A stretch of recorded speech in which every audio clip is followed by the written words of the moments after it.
Combien de personnes se soucient véritablement de l'épanouissement sexuel de leur partenaire? Oui, il faut chercher l'argent.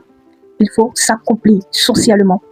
C'est vrai. Combien de personnes qui, aujourd'hui, après un rapport sexuel, essayent de discuter avec leur partenaire afin d'évaluer cela, afin de se perfectionner, afin de s'améliorer, afin de corriger certaines choses et d'arrêter certaines pratiques, certaines actions qui peut-être ne conviennent pas à votre partenaire. L'épanouissement sexuel, il se construit aussi avec la communication. De la même manière que la réussite se construit, c'est de la même manière aussi que l'épanouissement sexuel se construit aussi par la communication. Donc le sexe, ce n'est pas juste qu'un acte, c'est aussi un langage. Un langage qui est corporel, qui est émotionnel. Et se taire sur ses désirs, sur ses pulsions, sur ses passions, c'est accepter la frustration. Mais en parler avec sa partenaire, son partenaire, c'est évoluer ensemble. Vous apprenez à travailler, vous apprenez à vous bâtir professionnellement, socialement, intellectuellement.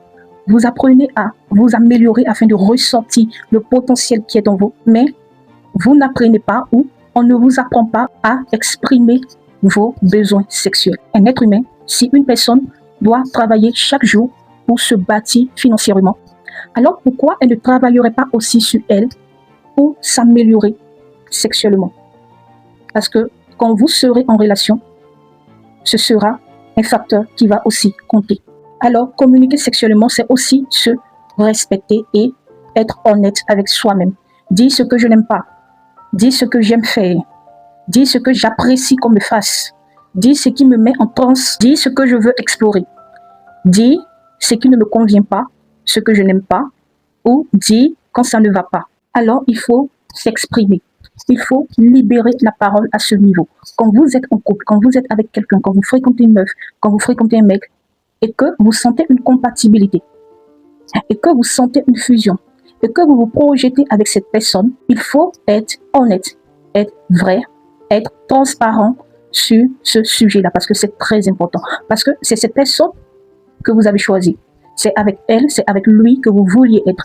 Alors, il faut faire preuve de transparence. Il ne faut pas être sournois, être mal à l'aise, être distant avec ce sujet-là. Parce que si vous vous taisez, vous verrez que l'autre fera des choses qui, peut-être, elle se dira que ces choses qu'elle est en train de faire, ces actions qu'elle est en train de poser intimement, vous conviennent peut-être.